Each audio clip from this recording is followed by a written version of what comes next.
first part, we'll start with the questions about Turkey. If you don't mind. We had a couple of headlines like about Turkey, dialogue and universal peace, about Islam and others. So we'll start with All right, Turkey. start up. What was your first impression about Turkish people and Turkey before you met the Institute of Interfaith Dialogue volunteers? Well, actually, I didn't have a real good idea of what Turkey was like. In fact, I didn't know much about it, and I didn't know what the people were like. And it probably was a kind of a negative impression, what I did have, because of like movies like Lawrence of Arabia. That was when the Turks were in control of the whole Middle East, and during the war, there were just the British the Turks were the enemy. In World War I, the Turks were the kind of enemy of the Western powers. So probably didn't have a real good impression, but just not too much impression at all. Have you ever had hesitation to go to Turkey when you were invited to Turkey trip? What were your friends or family's reaction? I had no hesitation. I knew I was sure I'd be safe, and I think my family felt the same way. My friends, nobody was too concerned. I travel in Africa, so when I go to Africa, they are concerned, but not Turkey. What did you like you most in Turkey? Are there any things that you can never forget about Turkey? I think the ancient ruins, and I'll never forget that. All of the like in Urfa and Harran, Ephesus, the ancient ruins. Also Istanbul. I'll never forget Istanbul. Such a amazing and beautiful city. And then the hospitality of the people. I thought Turkish people were so good to us wherever we went, and I'll never forget that either. How your impression about Turkey and Turkish people has changed after the trip in Turkey? Well, now I have a very, very different impression. I mean, I also didn't know how modern Turkey was, so really it's quite modern and almost European, and people were very gracious, so I came away with a very good impression. Quite a beautiful nation. Mm-hmm. What do you think about Turkish history, culture, and religion after the Turkey trip? Well, that's a big question. The history, I didn't know a lot about the history, so I was very amazed to see how far back the history goes. Centuries and centuries of Turkish people living in the same, living in Anatolia, and I thought it was interesting that the culture was, I'm going to call it deep culture compared to America, which is kind of shallow culture. It's like culture that goes way back and is rooted deeply in the soil, you might say, whereas in America we kind of, we just got here and we're kind of new and everything is new. So that was real interesting to me. So that'd be the culture, and you mentioned religion. Mm-hmm. Well, the first night we were there, I was awakened at 4 in the morning or 5 by the call to worship or call to prayer, and I thought this must be a Muslim country, and so. But I found it very interesting, and not that different really from American life. How about on the part of the history, like as you mentioned, Lawrence in Arabia and the Turkish image, especially in the history, like they're coming to war or killing the people, as in the people's minds. After your visit, how that things change in your mind when you see really in Turkey all the ancient history and all that?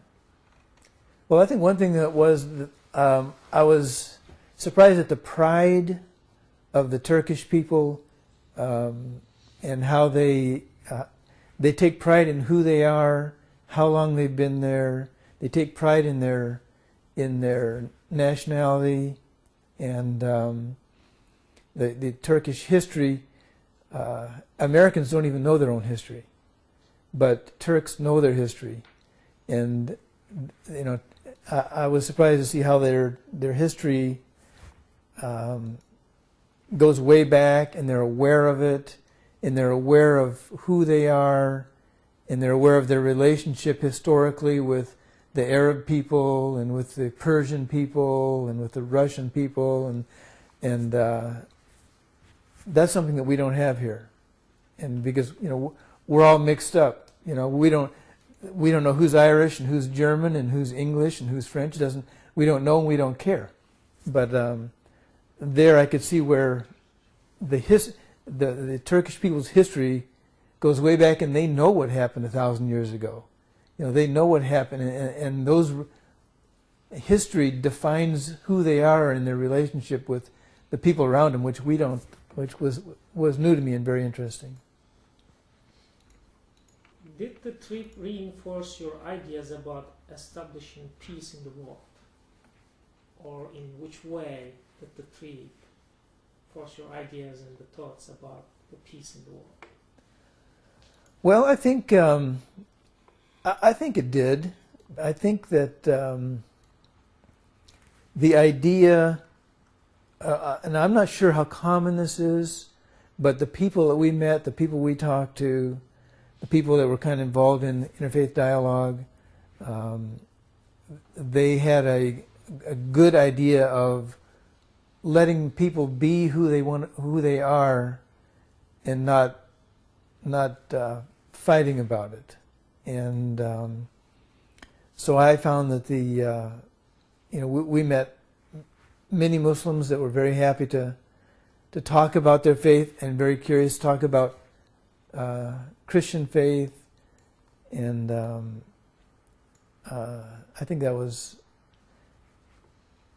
good to be able to communicate on a more personal and a deeper level, and to realize we may not agree, but we can still live in peace. So yeah, I think so. Have you ever heard about the person behind when you go to your trip to visit the schools and others, or the IIB, the person behind it, Mr. Fethullah Gulen? Have you ever heard about him before? Have you ever read any of his works? I read a couple of newspaper articles about him before the trip, and then once I knew I was going on the trip, I read some of his works. So I did know something about him. And do you think that with his motivation to people opening a school and mostly working on an educational base, do you think such an education model could be successful? Yeah, I think it's a good way to go, because he's a big part of the problem is ignorance. I think people don't understand each other. People don't. They're not allowed to communicate, or they haven't communicated to see each other as human to human, and they stereotype each other. So I think education is a very important way to begin to break those barriers down. Do you think these education activities encouraged by Mr. Gulen play an important role in building peace in the world? I do, yeah. And for this said,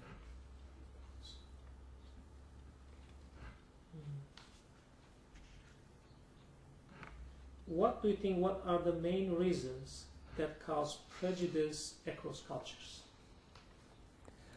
well, one is ignorance, people not understanding each other. And I think education is a good way to begin to eliminate that and have people just understand each other. I think when people understand each other, they get along better.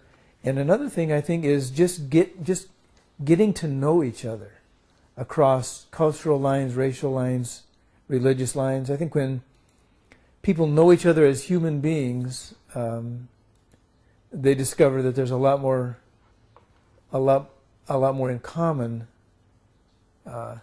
than there is to disagree about.